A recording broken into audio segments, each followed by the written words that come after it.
شاہکار اردو کی طرف سے سب دوستوں کی خدمت میں سید وجیہ الحسن بخاری کا سلام پہنچے۔ پیش خدمت ہے جناب دیوان سنگھ مختون کی کتاب ناقابل فراموش سے مزید ایک اقتباس۔ اس سے پہلے کام سے محبت کے عنوان سے میں نے اس کتاب سے ایک اقتباس پیش کیا تھا، جس میں تھوڑا بہت جناب سردار صاحب کا تعارف بھی ہو گیا تھا۔ اس کا لنک میں ڈسکرپشن میں دے دوں گا، اگر آپ نے نہیں دیکھا تو پہلے وہ بھی دیکھ لیں۔ بہرحال جو میں پڑھ رہا ہوں اس کا عنوان ہے تجارتی ہتھ کنڈے۔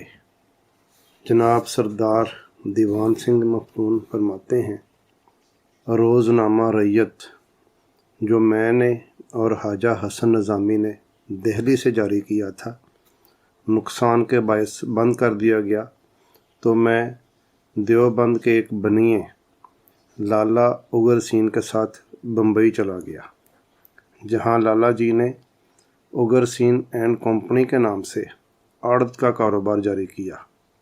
میں ان کے پاس 150 روپیہ ماہوار پر ملازم تھا۔ لالا اگرسین تجارتی ذہنیت کے بزرگ تھے۔ آپ نے بمبئی میں جب سبز کیلا بہت کثرت کے ساتھ فروخت ہوتے دیکھا تو آپ نے کیلا فروخت کرنے والوں سے کچھ معلومات حاصل کیں کہ یہ کیلا کہاں پیدا ہوتا ہے، کہاں اس کی مارکیٹ ہے اور کہاں کہاں جاتا ہے، تاکہ اس کاروبار کو جاری کر سکیں۔ یہ معلومات حاصل کرنے کے بعد آپ نے مجھے بمبئی سے کچھ فاصلے پر بسین بھیجا۔ یہ بسین مغربی ہندوستان میں کیلے کی سب سے بڑی منڈی ہے۔ اس علاقہ میں ہی سبز کیلا، جسے بمبئی کا کیلا کہا جاتا ہے، پیدا ہوتا ہے اور تمام ہندوستان میں فروخت کے لیے جاتا ہے۔ یہاں میں تھوڑا سا اپنے عرض کر دوں کہ یہ آج سے کوئی 50-60 سال پہلے کی باتیں ہیں۔ اس وقت بمبئی، جو آج ممبئی کہلاتا ہے، اس وقت بمبئی تھا۔ بہرحال آگے سنیے۔ فرماتے ہیں، میں بسین ریلوے اسٹیشن پہنچا، وہاں سے ٹانگا میں سوار ہو کر شہر گیا، جہاں کے کیلے کی مارکیٹ ہے۔ اس مارکیٹ میں جانے کے بعد معلوم ہوا کہ کیلے کی بری ہوئی درجنوں گاڑیاں ہر روز شمالی اور وسطی ہندوستان کو جاتی ہیں، اور تمام کی تمام مارکیٹ پنجاب کے 3-4 اصحاب کے ہاتھوں میں ہے، جو ایک ہی خاندان میں سے ہیں۔ کوئی دوسرا شخص یہ کاروبار نہیں کرتا، اور ان اصحاب نے اس تجارت سے لاکھوں روپیہ پیدا کیا ہے۔ میں یہ معلومات حاصل کرنے کے بعد سیدھا ان پنجابیوں کی دکان پر گیا۔ ان لوگوں نے مجھے پنجابی دیکھا تو بہت اتفاق سے ملے۔ چند منٹ دکان پر بات چیت کرنے کے بعد اپنے گھر لے گئے، کھانا کھلایا، پوچھا کہ بسین کس طرح آئے۔ میں نے جواب دیا کہ سنا تھا یہاں کیلا کثرت کے ساتھ پیدا ہوتا ہے، پنجاب سے بمبئی آیا تھا، سیر کے لیے یہاں آ گیا۔ کھانا کھانے کے بعد میں پھر ان کے ساتھ ان کی دکان پر واپس آ گیا، اور باتیں شروع ہوئیں تو انہوں نے بتایا کہ یہ تمام ایک ہی خاندان سے ہیں، 20 برس سے بسین میں کاروبار کرتے ہیں، تمام مارکیٹ ان کے ہاتھوں میں ہے، اور اب تک لاکھوں روپیہ پیدا کر چکے ہیں۔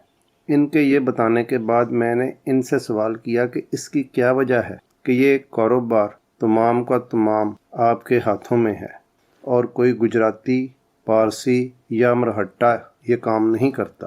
میرے اس سوال پر ان چاروں بھائیوں میں سے ایک نے بہت فخر کے ساتھ اپنی ہوشیاری اور قابلیت کا اظہار کرتے ہوئے کہا، ہم کسی بیوپاری کو یہاں قدم جمانے نہیں دیتے۔ اگر کوئی شخص یہاں کیلے کا کاروبار کرتا ہے تو ہم مارکیٹ میں سے فوراً گراں نرخ پر کیلا خریدنا شروع کر دیتے ہیں، اور ارزاں نرخوں پر دساور میں فروخت کرتے ہیں۔ ہم 2-4 ماہ میں 10, 15 یا 20 ہزار روپیہ کا نقصان اٹھاتے ہیں، اور وہ نیا بیوپاری بھی ہمارے ساتھ اتنا ہی نقصان اٹھاتا ہے، جس کا نتیجہ یہ ہوتا ہے کہ نیا بیوپاری اپنا 10, 15 یا 20 ہزار سرمایہ نقصان میں دے کر یہاں سے بھاگ جاتا ہے۔ اس کے جانے کے بعد ہم مارکیٹ میں قیمت پھر کم کر دیتے ہیں اور جو نقصان ہوا تھا وہ 2-4 ماہ میں پھر پورا کر لیا جاتا ہے۔ چنانچہ پچھلے 20 برس سے ہم نے کسی کو موقع نہیں دیا کہ وہ یہاں جم کر کاروبار کر سکے۔ میں نے اس ملاقات میں ان سے باتوں میں تمام راز دریافت کر لیے کہ یہ کس نرخ پر مال خریدتے ہیں، کس نرخ پر دساور بیچتے ہیں، ان کا مال کس کس جگہ جاتا ہے اور ان کو ماہوار کتنی آمدنی ہے۔ میں یہ معلومات حاصل کرنے کے بعد بمبئی واپس پہنچا۔ سیٹھ اگر سین کو تمام حالات بتائے۔ سیٹھ صاحب یہ کاروبار کرنا چاہتے تھے مگر ان میں یہ ہمت نہ تھی یا وہ تجارتی اعتبار سے اس نقصان کو برداشت کرنا نہ چاہتے تھے جو کیلے کے ان پنجابی سوداگروں کے تجارتی ہتھ کنڈوں کے مقابلہ میں ان کو برداشت کرنا پڑتا۔ چنانچہ اگر سین نے کیلے کے کاروبار کا ارادہ ملتوی کر دیا۔ اگر تجارتی دنیا پر غور کیا جائے تو تجارت نام ہی ہتھ کنڈوں کا ہے۔ تجارتی رکیبوں کو گرانا، خود آگے بڑھنا اور 1 روپیہ کے 4 روپیہ بنانا، یہ سب ہتھ کنڈے، جھوٹ، فریب اور بے ایمانی تجارتی اعتبار سے جائز اور قابلیت سمجھی جاتی ہے اور اس بدعت میں ہر تاجر مبتلا ہے جو انتہائی افسوسناک ہے۔ جناب دیوان سنگھ کا کالم ختم ہوا۔ آنے والے دنوں میں اس کتاب سے مزید اقتباسات آپ کی خدمت میں پیش کرتا رہوں گا جس سے آپ کو اس دور کی سیر ہو جائے گی، کافی شخصیات سے آپ کی واقفیت ہو جائے گی، ریاستوں کا ذکر، کیسا زمانہ تھا، کیسے راجا اور کیا ان کے کردار تھے۔ بہرحال بڑی دلچسپ باتیں ہیں۔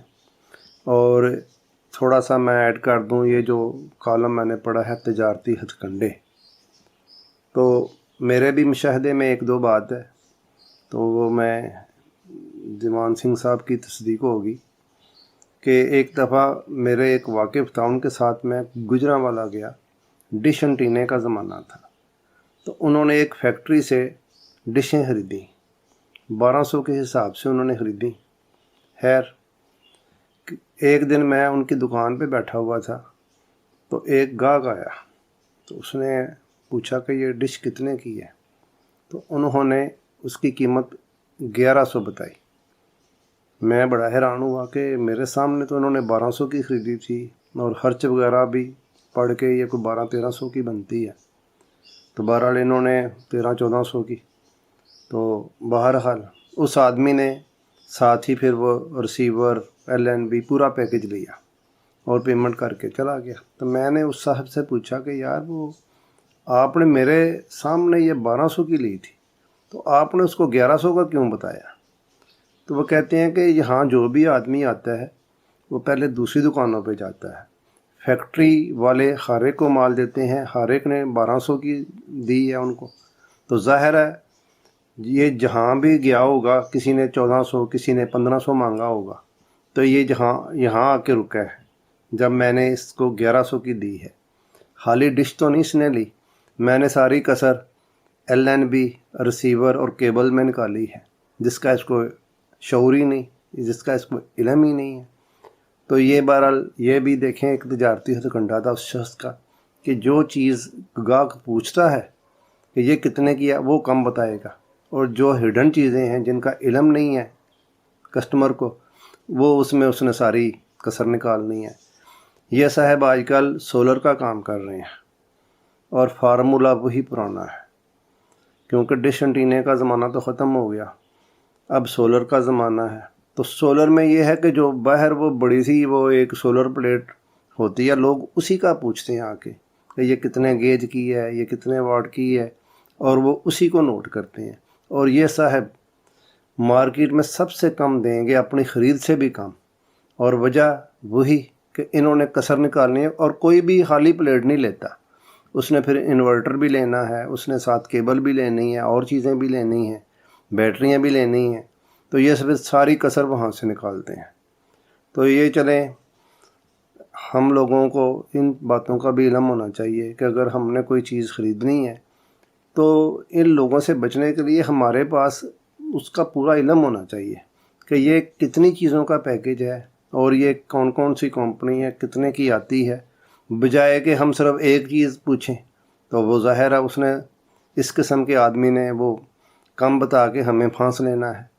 تو بہرحال جی، آپ سے ایسی باتیں ہوتی رہیں گی، اپنے دعا میں یاد رکھیے، کوئی غلطی دیکھیں تو کمنٹ باکس میں ضرور لکھیے۔